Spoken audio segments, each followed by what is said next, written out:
Welcome to another TXR episode. Today we are going to finally open up the rest of the world because I think this should be the last boss we need to beat before we finally get there.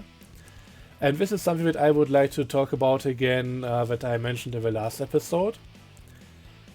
Zero used to always make sure that if you go onto a course and you even have one single guy on that loop that you haven't beaten yet, he would be in the next spot right in front of you.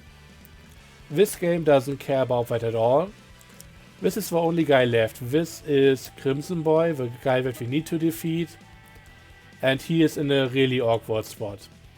I can either appear far behind him and then have to catch back up to him, which will take a while, or I could cheese this, step onto the loop in front of him and then reverse until I reach him.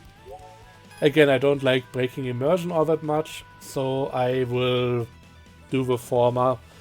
Try to catch up, shouldn't be too difficult. The cars are driving really slow if they are not in the battle, so we should be good on that front.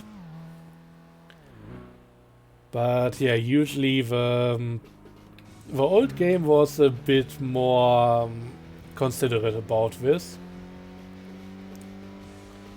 I don't know if they just haven't put that in or if this was a conscious decision, so I don't know. Might be just padding out the gameplay by making people just run the cars longer, but then again, it's a driving game, it's a bit more driving, so nothing really too bad about it. So yeah, C1 outer loop. And this is actually the team leader that we beat before. Might as well go for another race against him. After all, we have nothing else to do here. And I could have maybe been a bit more careful about the corner. Kind of just running into the wall like it's Gran Turismo or something. But hey, not like the game is punishing me for that.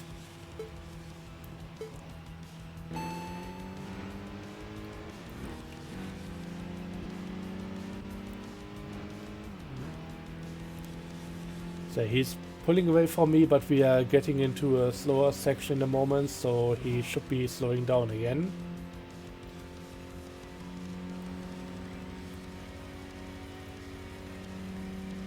I'm going to go on the right side here, that should let me set up for the next turn quite nicely. And I think at this point I've basically won.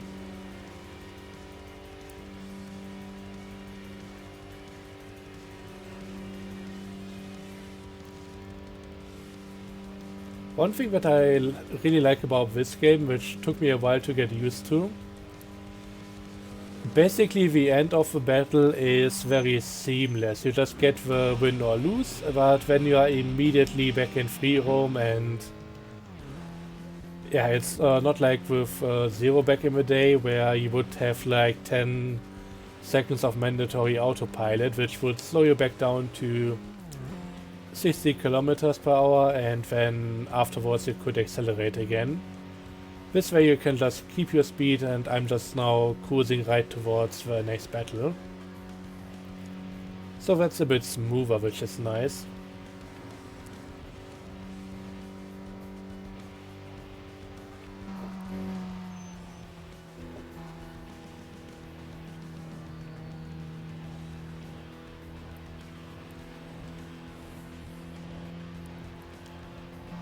And here we go.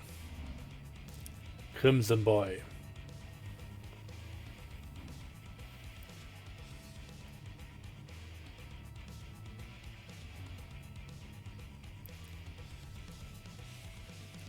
And yeah, I think he is the last obstacle for me to finally get the rest of the map unlocked.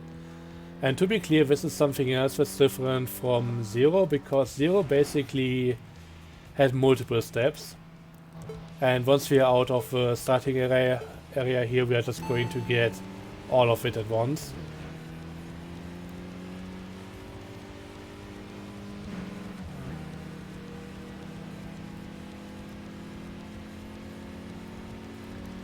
And yeah, dude is kinda slowly pulling away, at least a little bit. I mean, not too bad overall, and we are already catching back up, so we should be alright.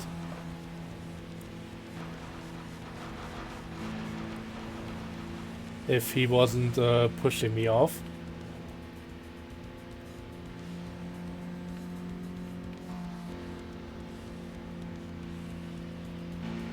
And is trying to keep the or get the upper hand. But yeah, with how he positions himself, it's really hard to get past him.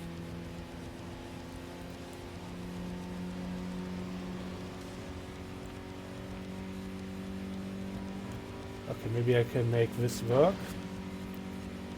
And yeah, he might not even be trying to ram me off. The AI just... When it sees another guy up ahead in the lane, it's very quick to switch lanes to the other one to avoid him. So yeah, it's it might be a case of that. But yeah, this was definitely deliberate on my part. I actually wanted to push him into the traffic car. Jesus Christ.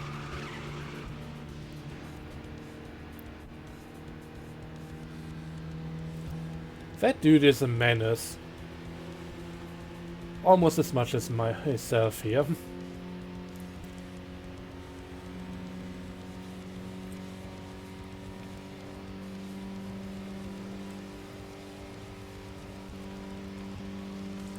But hey, we won after all, finally.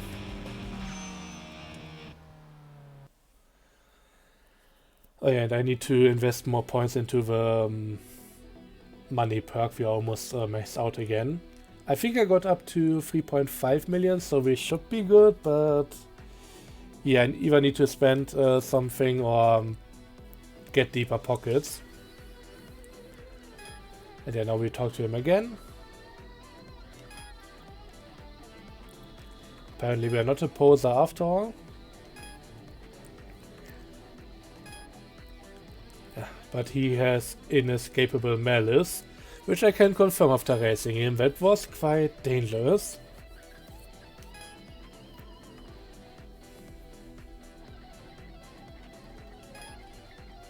And yeah, we now get introduced to the legendary tuner. For a long time I didn't even understand what the guy is doing, but he is kind of a different mechanic. Might talk a bit about it later, doesn't really matter too much.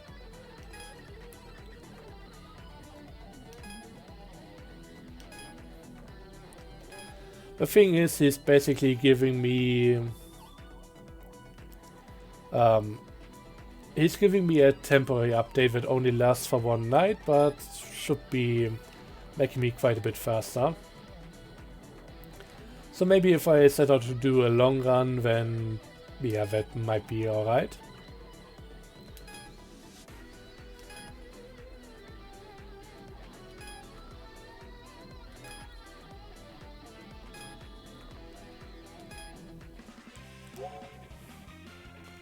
Okay, full throttle challenger, that doesn't sound too bad. By the way, when it comes to funny and weird translations, there is this one wanderer that's driving a white Supra. He's called something Revolution. Initially, the first part of that name included the color of his car. They changed it, it's now Perfect Revolution, which is a bit less controversial, I would say. But yeah, we should have a few points now. Let's take a look at the perks and finally tune up the car some more. I mean, I won't be able to afford everything that I want. Let's just go for the intake system. And then get another upgrade to the wallet, just so that we are clear on that part. 4.5 million, that should be alright, so we can keep it like that for a moment. I need to get 3 more wins in order to get the last part of upgrades here. Also, the interesting thing is that these items actually, they interact with each other. If you get them in the right range, so all similar level, then you get a bit more power out of the parts than if you were to just individually equip them. So yeah, they can be a bit better than what it looks like from the get-go.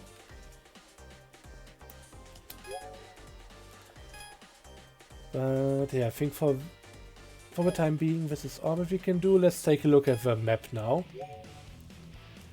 And yeah, we get 6 new courses. We get new circle around, we get Bay Shoreline, and we get Yokohama. So basically, this is Kanjo, C1 inner and outer. Then we have the new circular route, which used to be called very different in the other game. So this is basically from over here to here, but in order to close the loop we are going to go through C1 as well. And then Yokohama is over here, the western route, all the way down to I think this point. And then Bayshore is this route up and down. Again, in order to get a full loop, they are going to be basically put into one. So guys that may start on this route may eventually end up on this one or somewhere over here even. And yeah, now there's a lot more to choose from, meaning that now it's also viable to go for a longer run. Stay out for longer, do more stuff, and also explore new areas. I like to just go in here. Seems like a reasonable way to do this. I would like to do both the exploration but also get a few races down, so that's not always easy because once again the opponents, they have their set route, and if I don't follow that once I challenge them, the race is going to end in a draw because they are going to take their off-ramp at any intersection, and if I'm on the other one then the race is going to be discontinued. I should really call it a battle instead of a race. So let's take a look at this quirky car. Little Beast.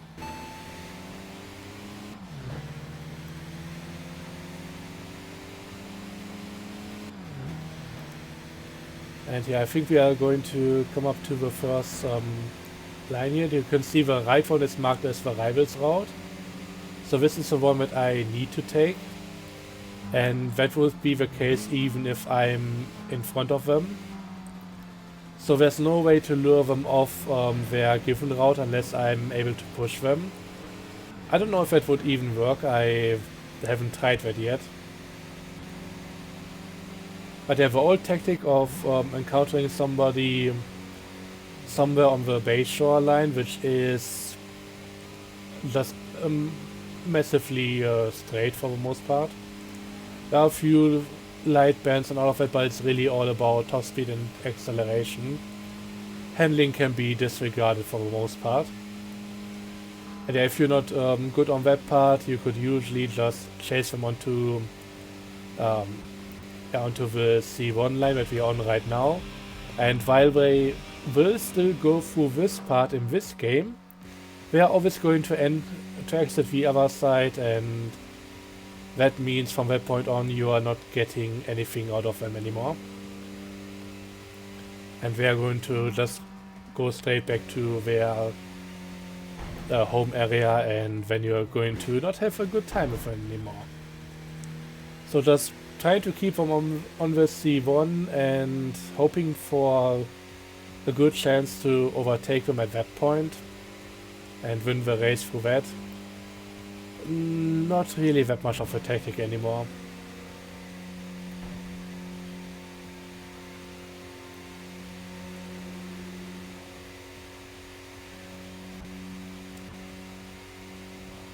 Okay, so let's see. There's another guy in front of me. I hope it's from a team that doesn't go to the right. I don't want to fight the traffic guy here. Road now. That might be one from the C1. I'm just going to follow him and see where he turns. You know what, let's just go ahead and try to find another opponent.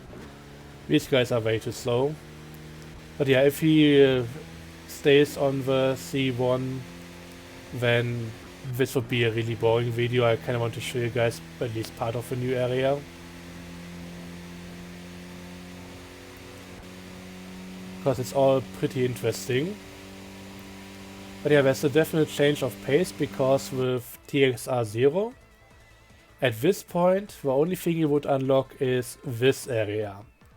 And this is still somewhat technical. There is a long and wide straight stretch over here.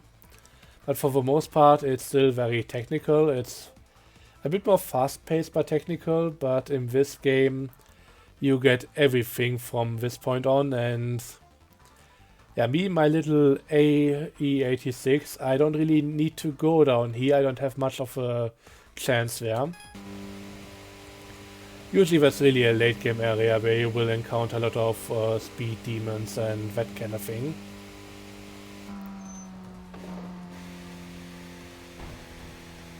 So let's just drive along here and try to unlock a few more entry points. That's really the most important thing at this point. Also, apparently I've been wrong. The blue arrow behind me is actually going down at least this route to some degree. Might be going off to the other one that I just passed by. But yeah, right now a good way to handle things is to just go around this for one lap and try to unlock all the entry points.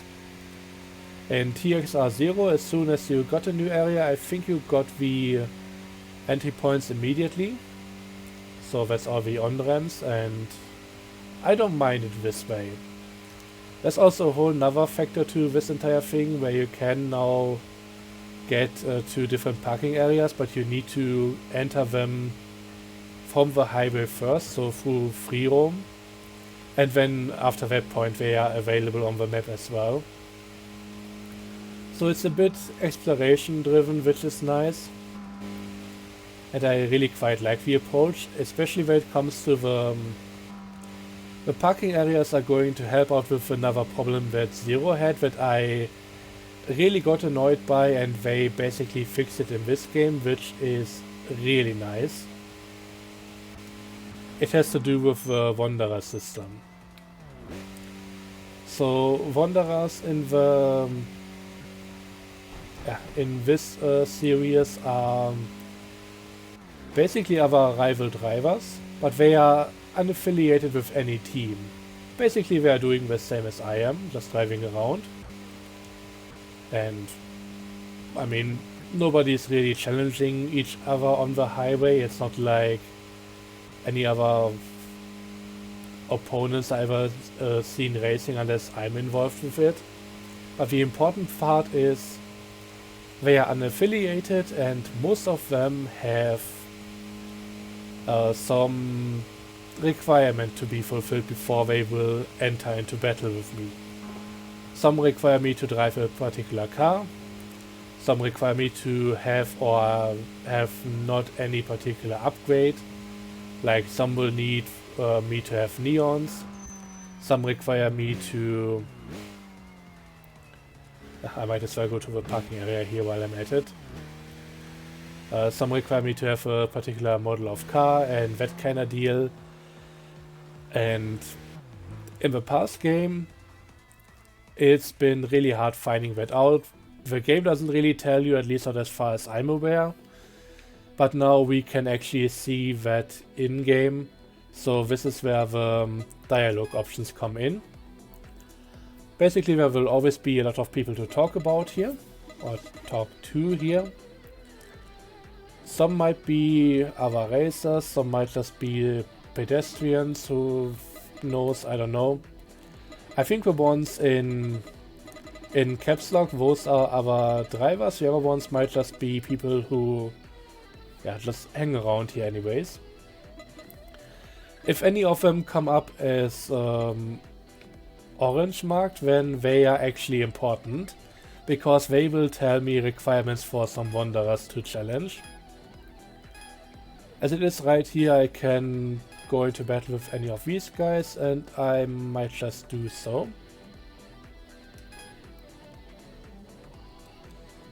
Okay, this is actually a double battle. So consecutive SP battle. After winning against one person, you use the remaining SP gauge to fight the next one. So this might be a bit more challenging, but I'm up for it. So first one should be the guy in the Supra, and the next one should be the other one who came in after. And most importantly, to be clear, if I win against the Supra and then lose against the other guy, I'm going to have to challenge the Supra again. It only counts if I get both of them in one go. And for some reason that Supra is really not doing well.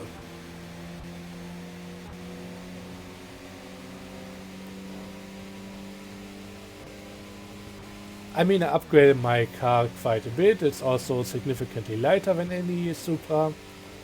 But my god, it shouldn't have gone like this.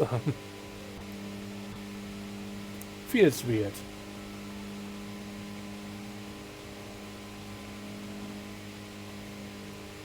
But here we go. And here comes the next guy.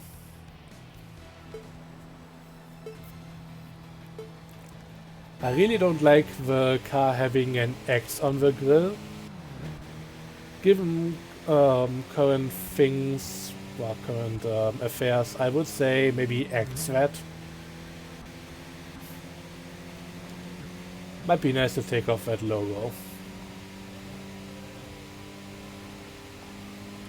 Oh yeah, that reminds me, there's actually something that TXR Zero had that this game is solely lacking in terms of customization. Besides having white fender options in the other game, and honestly, while I was talking a big game about them in I think the first or second episode, to be clear, some of them looked a bit goofy because it was just white fender arches, but not even the wheels would be extended out. So no wheel spacer options. Another thing this game is kinda lacking in terms of customization. Every car in TXR Zero had some front light options. For everything that had pop-up headlights, they had an option to make it into permanent ones. So that was pretty neat on its own, and also anything with a front grille between the headlights also had some option to change that up as well.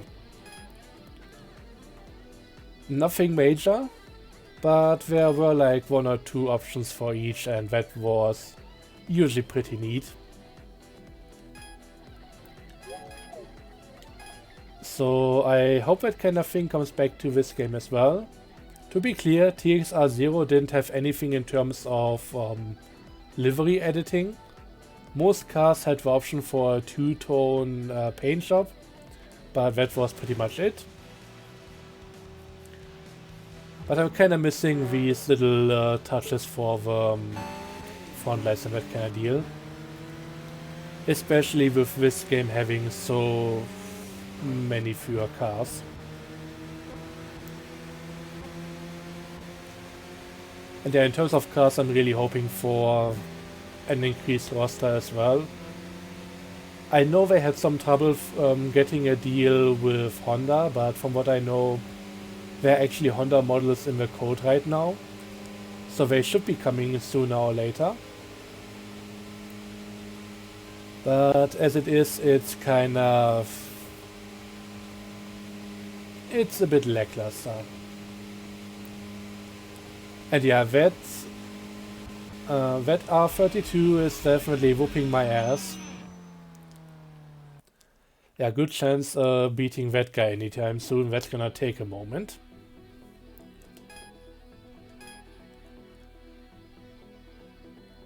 Yeah, so nothing else to do here. I don't see a chance to win here anytime soon, so let's get back on track.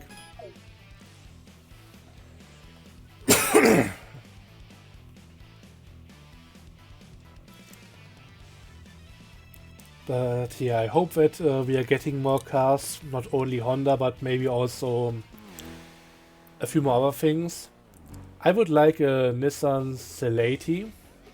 That's the mix between Silvia and 180 SX, which is always a neat one in my opinion.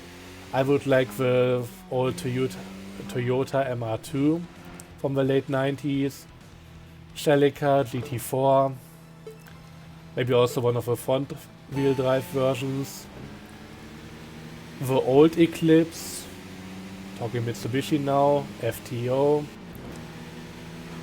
more Lancer Evolutions, more of the different ones. That kind of thing. Mitsubishi Geland would be nice. And a whole lot more other things. There are so many iconic vehicles that should be in this game. And to be clear, in addition to all of the Japanese models, TXR Zero had a few really neat imports. I mean, it was pretty limited. I think it was basically boiling down to an old BMW M3, like also from the late 90s, a Porsche 911, or two versions, one of them turbocharged, the other one not, and a Dodge Viper. Yes, please to all of those. Maybe Corvette C4, C5, and maybe even a modern model in addition to that. And potentially also a late 90s Lamborghini Diablo at some point. I know that would be kind of a different genre, but I think it would fit right in terms of being like a real special rare encounter. It would be the kind of car that comes around the corner and you just go, oh shit.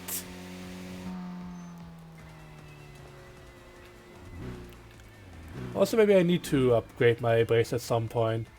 Okay, nice. The guy behind me just stopped. I just wanted to let him go past me, but yeah, that didn't work out.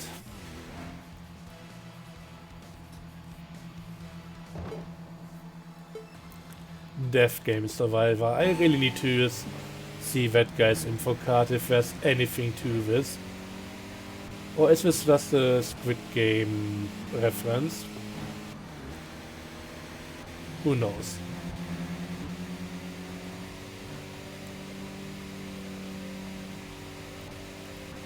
Also, I'd like to beat this guy rather quickly if I can, because there's going to be another upcoming parking area that I can only get into if the battle is over.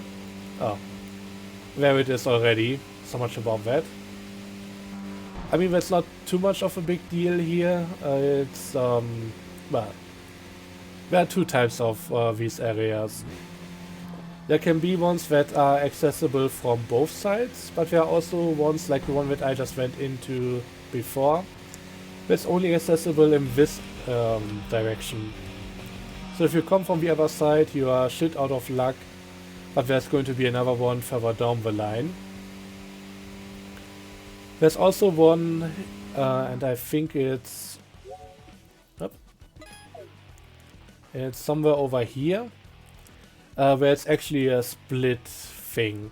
So basically there are two on opposing sides of a road, which are really not interacting with each other.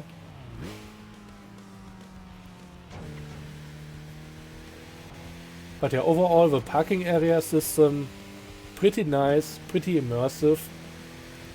I don't really care to read too much of the dialogue talking about the different people there, but there is a bit of depth. There is a bit of stuff to learn about. I think basically all of the drivers if you care for that kind of stuff, so it's cool to have.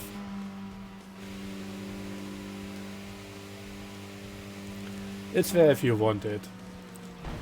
But when it comes to gameplay benefit, there's definitely one in terms of getting the requirements for the different other opponents for the Wanderers.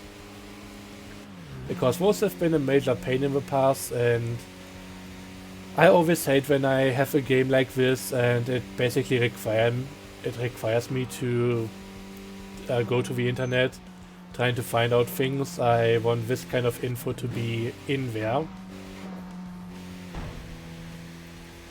I don't basically have to make having some browser tabs open a core part of my gameplay experience. So big kudos for them adding this into the game directly. And to be clear, one of the requirements for one of the guys is going to be the license plate area thing that I did in the beginning. I don't know if it's a good idea using this car for that particular opponent, but at the very least with what I have equipped here I would be able to get into battle with them.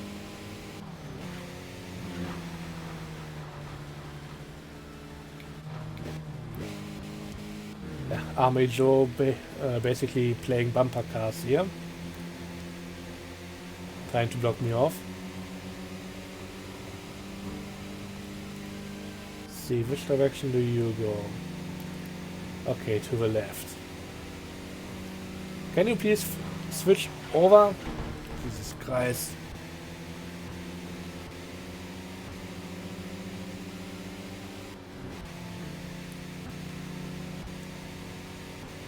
But yeah, this is all working out. Oh, we're actually going to the other side this time around.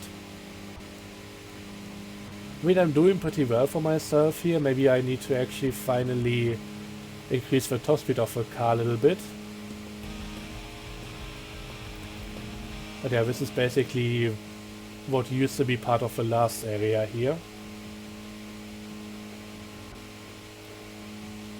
But I think at this point we are going to have to see. I just recorded all of the episodes one after the other. I think it worked out with how I wanted it to. But when it comes to talking about anything else in the game, I'll likely have to make notes. I think I went through the major topics that I had prepared. But everything besides that I would likely have to make a note about it in order to stay on topic. So yeah, I'm going to upload the episodes, see what you guys think, if anybody watches this to begin with. And from that point on, we're going to see if we continue this. I'm still having a blast despite this being my second playthrough. So yeah, wouldn't be against making more of this, but we'll have to see. If this is going to be just more of, yeah, just a critique of the game in multiple parts, then I might have to skip a few parts in order to show you guys some other stuff as well. But once again, I think I'm basically through my main points that I had for the game. And while I have been pretty critical about the game up until this point, to be clear, I'm absolutely still in love with it. Just because I have a few points that I want to talk about and not all of them are positive, at the end of the day, this is a slightly different game from TXR Zero, given that there are multiple decades between the two. That's a given, and I wouldn't have it any other way. There are a few things where I would maybe like them to go back to how they handled it back in the day, but either way there's still a lot of good in this game and I highly recommend checking it out. Maybe not necessarily right now with the current phase of early access here. I mean, it's usable, it's a lot of fun, but I found that especially when it comes to the end of the content right now, it's really abrupt. By the way, this is the split area that I was talking about. So there's another one on the other side, and that has different things going on. Oh yeah, this one. Yeah, this is one that has important information, by the way. So if I want to battle Impatient Princess, she'll probably accept the battle, but she won't meet with street racers who haven't driven over 2,000 kilometers. So yeah, that's one of the requirements. There were also a few very silly ones in the last, in Zero. So I hope they haven't gone back to anything like that. There were a few where maybe you needed to have a new car with less than 100 kilometers, so if you didn't encounter the guy right away, then good luck doing so later down the line. And also, I think the most annoying one was that you needed to have at least a year in-game. So every time you go into the free room from your garage, you start a new day. Right now I'm on day 14 because I had a few times where I couldn't find a second guy to battle after finishing off the first one. So I went back to the garage and came out again. But if you really need to do that 365 times, it's going to start sucking. Especially if you really like to do the long run thing, and then it's not going to work out for you because if you are finishing off multiple people every night, then you're not getting your days up, and that means at the end of your playthrough at some point you're gonna have to get onto the road, back to the garage, get onto the road, back to the garage, and it's not a good thing. I hope they keep that away from this game. It would be better off without it.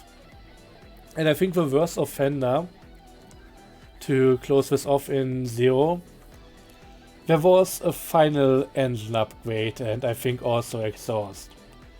And you didn't get that from any boss. You got that from, and I don't know the number, it was either 2,000 or 3,000 kilometers. And that was something that you needed to drive with any vehicle that you owned in order to unlock the upgrade for that one vehicle.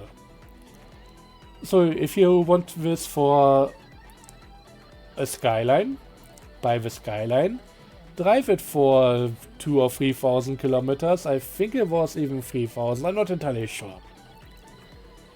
But yeah, that's something that you need to do. If you then wanted the same for the Viper, go and drive that for X kilometers. The worst thing about it, if you wanted it for multiple cars, once you unlocked it for one vehicle, it felt like a waste driving that vehicle because you sure as shit had another vehicle that you needed to drive in order to unlock that thing. So I hope this is never going to be in this. I wouldn't mind a bonus for overall driving, whatever, just the accumulative amount of distance that I covered, that's alright. But anything for each individual vehicle, you are going to try to get that upgrade, and then you want to move on to the next one because that doesn't have that yet and you're never really going to enjoy it. So it kinda sucked a lot. But yeah, this game a lot better in that sense. Anyways, I'm going way above time that I wanted to do this, but way above the time that I wanted this video to be. So thanks for watching, hope you enjoyed. Let me know what else you want to see from me doing with this game. I will keep up with the updates, that's for sure. But depending on the reception of this little series, I may have to consider whether or not I continue it in the same form as I did right now. It's definitely not a good idea doing everything on video. There are going to be a lot of battles that just take a lot of time, a lot of repetition, or just me going in and out of the garage area multiple times in order to get somebody to show up, and it might get old sooner or later. Different story when you're driving yourself, when you're playing the game, but for showing this off on YouTube I'm not too sure. So let me know your thoughts and opinions, especially on that matter. Other than that, thanks for watching, I hope you enjoyed. Have a good one, till next time, and bye bye.